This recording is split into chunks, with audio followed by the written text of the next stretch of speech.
Good evening and welcome to Spring Global on Western Spring Television. Now the headlines. The National Population Commission says its servers are intact and ready to be deployed for the 2023 census. Russia's Foreign Minister Sergei Lavrov chairs UN Security Council, accuses Western nation of destroying globalization. Australia announces its biggest defense budget overhaul since World War II. My name is Tunde Idoun. We begin in Nigeria, where the National Population Commission has said its server is intact and ready to be deployed for the upcoming 2023 population and housing census exercise. This was contained in a statement signed by the Commission spokesperson, Isiaka Yahaya, this afternoon.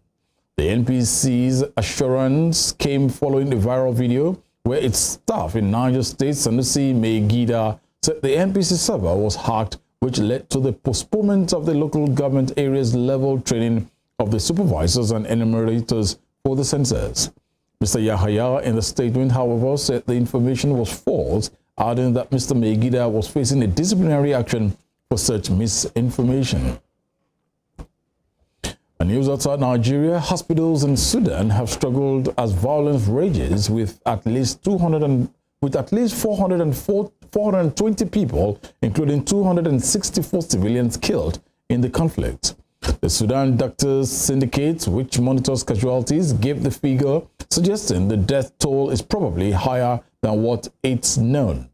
It noted that more than 3,700 wounded in fighting between the Sudanese armed forces and the paramilitary group known as the Rapid Support Forces.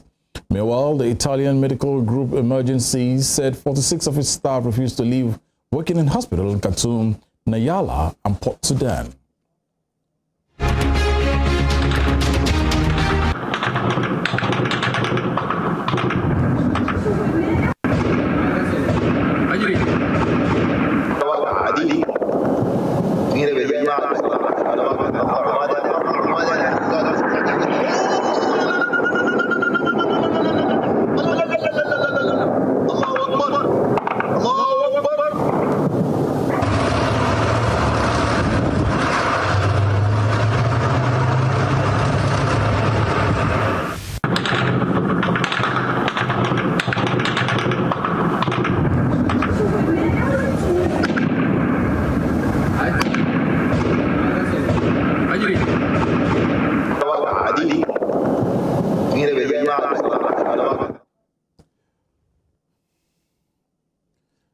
Meanwhile, more countries have evacuated their diplomatic staff and citizens from Sudan's capital, Khartoum, as the situation in the country becomes more dangerous.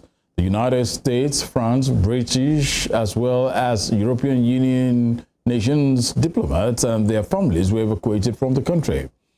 After fighting between opposing forces has escalated with deadly shooting and shelling in the capital, Khartoum. However, the British Foreign Secretary James Cleverly says help for UK citizens still in Sudan will be severely limited until a ceasefire is reached. Mr. Cleverly further called for a ceasefire and end to the violence in Sudan. I'm James Cleverly, I'm the Foreign Secretary, and I'm here in the Crisis Response Centre. So this building and these people are working to support you because we recognise what an incredibly difficult and scary situation you find yourselves in. I can assure you that we are working across government and with our international partners to try and find a way to support you, to try and bring this fighting to an end, and we'll be giving you updates as soon as we are able to, so please keep connected to us. We're doing everything we can to help you. And to the Russia-Ukraine war, Russian Foreign Minister Sergei Lavrov has chaired the United Nations Security Council meeting held at the UN headquarters in New York today. Mr. Lavrov accused the United States-led NATO of taking action damaging to multilateralism, stating that Washington was trying to change multilateralism for unilateralism. Meanwhile, United Nations Secretary General said multilateralism is the heartbeat of the organization, adding that multilateralism and UN mediation lead to the Ukraine export grain deal. Mr. Antonio Guterres further stated that it was time to deepen many multilateral institutions to find common solutions to common challenges. Tensions continue to rise between Russia and the United States over Moscow's invasion of Ukraine and deepening diplomatic row. Clearly and openly, the International Monetary Fund has morphed into a tool for the achievement of the goals of the United States and their allies, including goals of a military nature, in a desperate attempt to assert their domination by punishing their insubordinates. The United States has taken the path of destroying globalization, which for many years they have taunted, they have raised up as the highest benefit of all of humanity, advancing the multilateral system, global economic system. Washington and its Western subordinates leverage those rules every time they need to justify illegitimate attempts against those who base their policies in line with international law and those who abandon the parochial interest of the global billion. We face unprecedented and interlocking crises, but the multilateral system is under greater strain than at any time since the creation of the United Nations. Tensions between major powers are at an historic high. So are the risks of conflict through misadventure or miscalculation. Russia's invasion of Ukraine, in violation of the United Nations Charter and international law, is causing massive suffering and devastation to the country and its people, and adding to the global economic dislocation triggered by the COVID-19 pandemic. Meanwhile, an appeal for a suspect in a cafe bombing that killed a well-known Russian military blogger has been rejected by a Moscow court. The Moscow City Court rejected Daria Tripova's appeal against her arrest on charges of involvement in the April 2nd bombing and upheld a lower court ruling that ordered Ms. Tripova in custody for 2 months pending investigation. In a video, Ms. Tripova was seen presenting Valdin Tatarsky with a statute moment before the blast. She told investigators she was asked to deliver the statutes unaware of what was inside it. Russian authorities described the bombing as an act of terrorism and blamed Ukraine intelligence agencies for orchestrating it. China has said it respects the status of former Soviet member states as sovereign nations after comments by its envoy to Paris triggered an uproar among European capitals. Several EU foreign ministers had said earlier that comments by Ambassador Liu Shaye, in which he appeared to question the sovereignty of Ukraine and other former Soviet states, were unacceptable and had asked Beijing to clarify the stance. The Chinese Foreign Ministry made this known today, stating that Beijing respected the status of former Soviet member states as sovereign nations following the collapse of the Soviet Union. The Foreign Ministry spokesperson Mao Ning said China has been objective and impartial on issues of sovereignty. In the United Kingdom, the Scottish National Party's Westminster group could miss out on £1.2 million in public fund if it fails to file its account by the 31st of May deadline. The Westminster leader, Stephen Flynn, confirmed the development but did not commit as to whether the deadline will be met. Mr. Flynn said the party was having problems finding new auditors after the previous company resigned in September, adding that everything possible was being done to ensure this SNP met the deadline. Accountancy firm Johnston Carmichael, which had worked with the party for more than a decade, said the decision was taken after a review of its client. However, First Minister Humza Yousaf confirmed he only found out about it when he took on his new role at the end of March. It comes amid the ongoing police investigation into SNP's finances, which saw its former chief executive Peter Morrell and treasurer Colin Beattie arrested earlier this month. And elsewhere in Europe, the remains of José Antonio Primo de Rivera, the founder of the Falange Party, have been removed from a Grand Basilica to be buried in a low-key family grave as part of Spain's efforts to stop the glorification of its fascist past.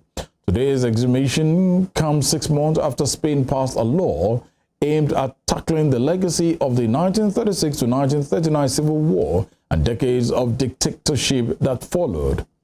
The party Primo de Rivera, founded in 1933, became one of the pillars of Francisco Franco's brutal regime, along with the military and Spain's Roman Catholic Church. Primo de Rivera was executed in November 1936 at the start of the war for conspiring against the elected Republican government. Early this morning, 2 black funeral cars could be seen outside the complex as the remains was to be transferred to San Isidro Cemetery in Madrid. Under Spain's so-called democratic memory laws, no figure linked to the 1936 military coup, which triggered the Civil War, should be buried in a prominent public place. However, at least 3 people were arrested after police clashed with sympathizers of José Antonio Primo de Rivera. Vietnam is in talks with the Czech Republic for military supplies, including aircraft, radars, upgrades of armored vehicles and firearms, as Hanoi aims to diversify its mostly Russian arsenal. A Czech government source confirmed this, noting that security was one of the main topics discussed with the Vietnam leader by Czech Prime Minister Peter Fiala in a 3-day visit last week. The former Soviet satellite state is seen as being well positioned to meet some of Vietnam's growing security needs, as its military firms excel in retrofitting Russian gear and often manufacture new equipment that is compatible with Soviet legacy arms, a skill that is particularly well regarded in Vietnam, where 80% of the local arsenal is estimated to come from Russia. According to data from the Stockholm think tank Spiri, over the last 2 decades, Prague has already positioned itself as the European Union's main supplier of weapons to Vietnam. You're watching Spring Global and Western Spring Television. We'll be right back after this break.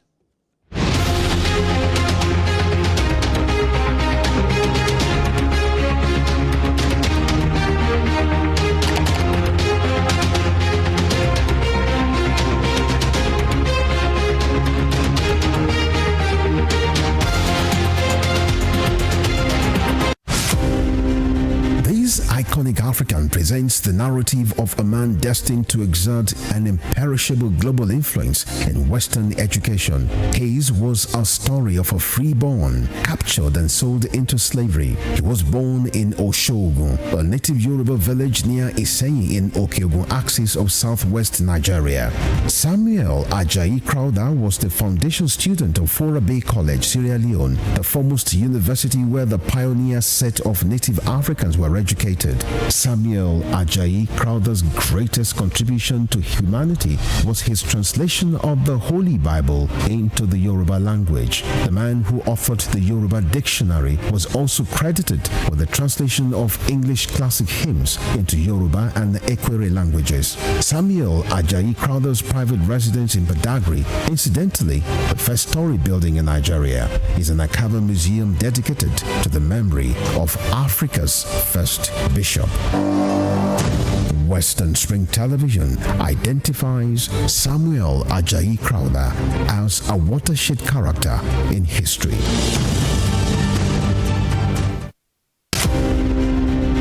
Ahmadu Bello, Prince Royal, was born 6th of December 1910 at Raba Village, Sokoto, northwestern Nigeria. His father was a district head and heir apparent to the Sultanate throne from the house of Osmanu Danfodio, a religious and social reformer who brought the Habib dynasty under the Fulani Caliphate in the beginning of the 19th century. Ahmadu Bello raised the bar of political consciousness and participation when, in 1944, he engineered the establishment of the Northern People's Congress (NPC) as the first political party in northern Nigeria and the rallying point for politicians in the region before independence. History will not forget Ahmadu Bello for his charisma and political sagacity, which provided easy passage for his kinsmen to assume political and administrative positions in Nigeria's post-independence era. The distinguished elder statesman and Sardauna of Sokoto has his face based on his country's 200 naira currency as a mark of honor to one of the architects of Nigeria's independence.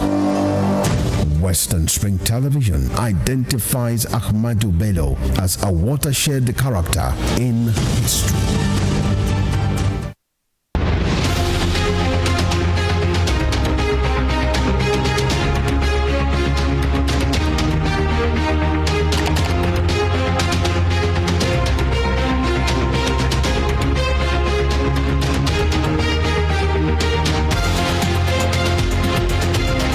Thank you for staying with us and moving on to other stories. In Asia, Australia's government has released its Defence Strategic Review, which will see the country's biggest defence shake-up since World War II.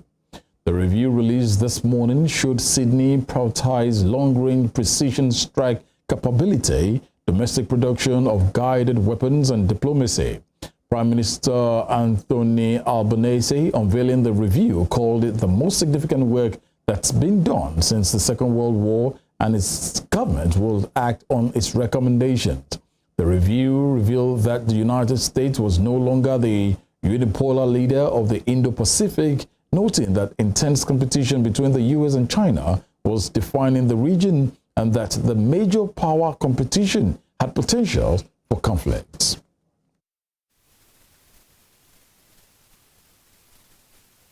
This represents a document for today and tomorrow. It is the most significant work that's been done since the Second World War, looking in a comprehensive way at what is needed. It demonstrates that in a world where challenges to our national security are always evolving, we cannot fall back on old assumptions.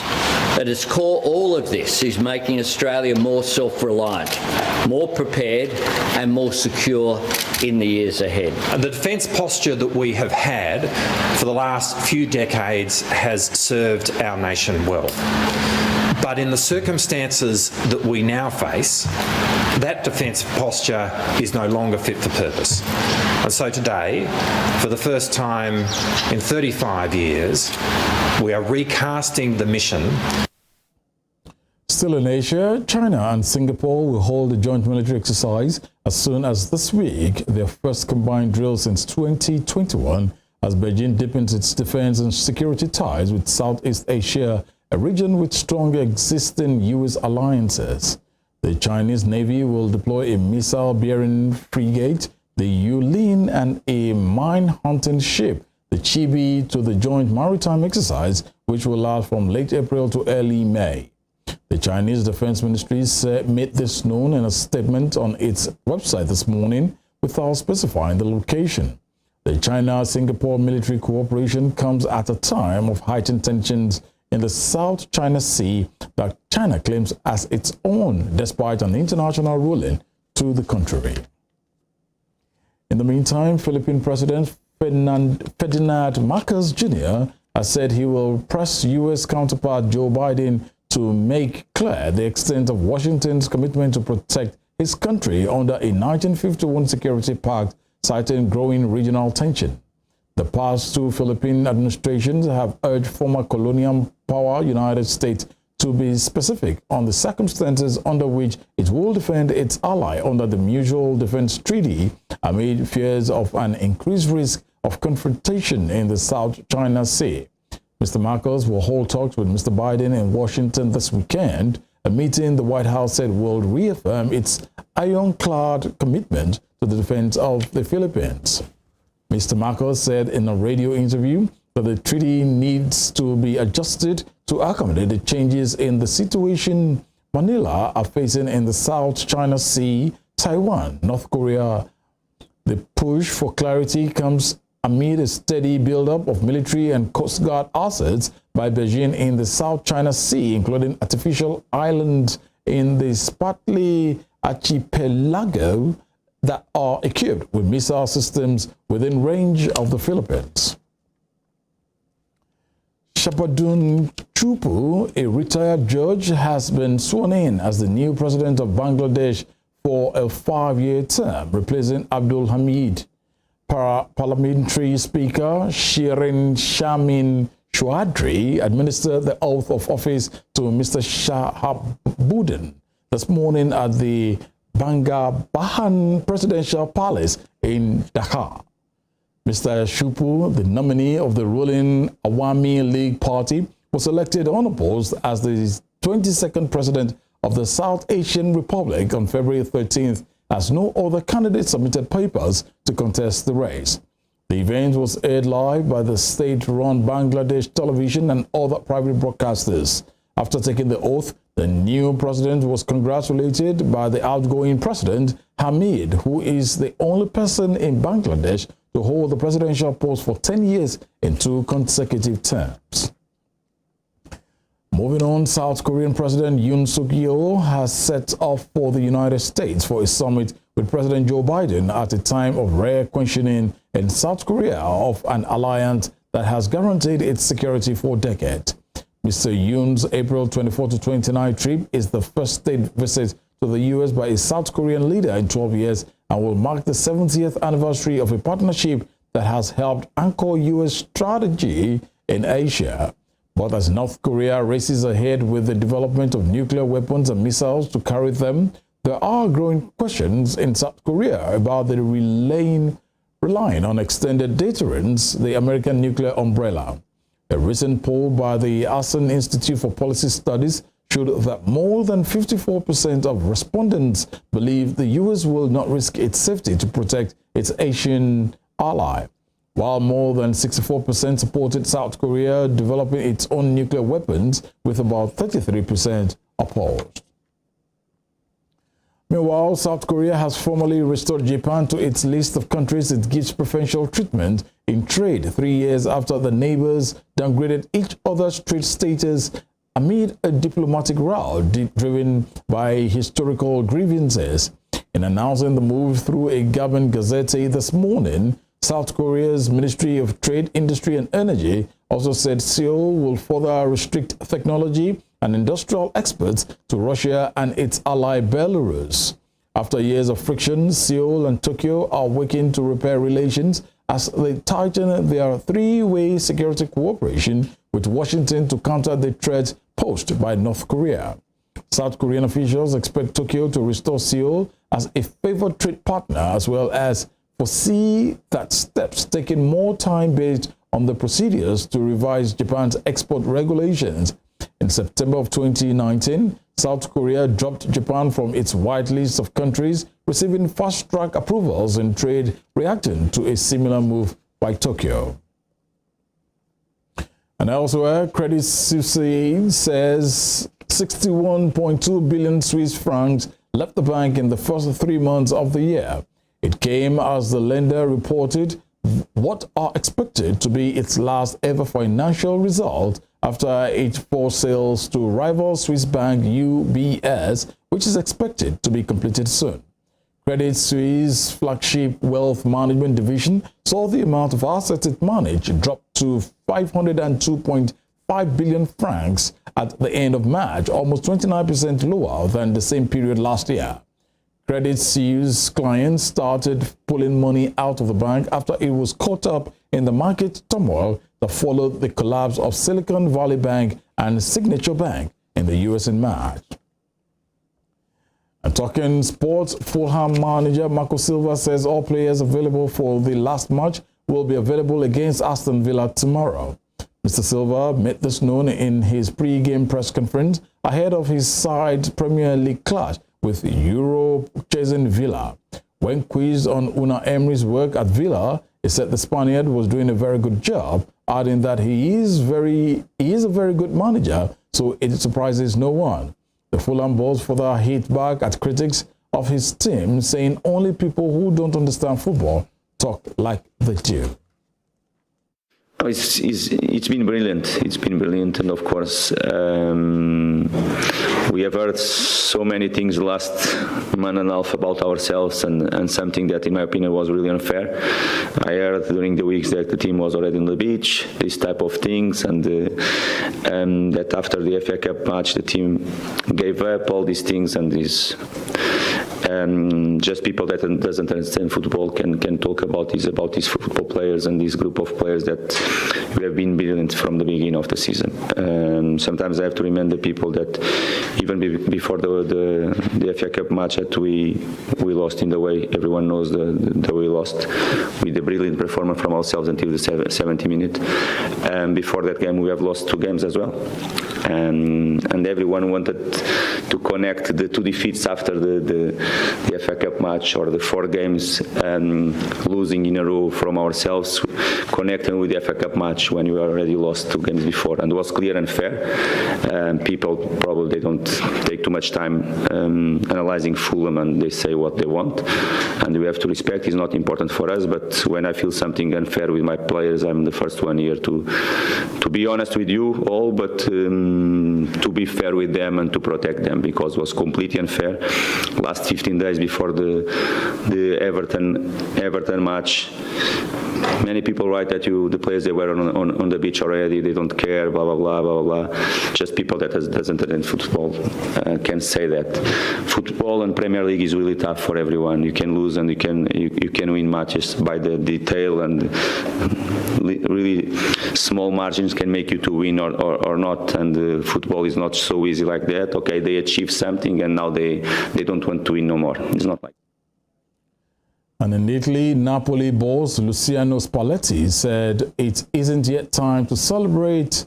It isn't yet time for celebrating despite yesterday's last gap's 1-0 win at Juventus, moving them to potentially 1 win from the Serie A title. Giacomo Rappassodori's stoppage time winner moved Napoli 17 points clear, days after being knocked out of the Champions League by AC Milan.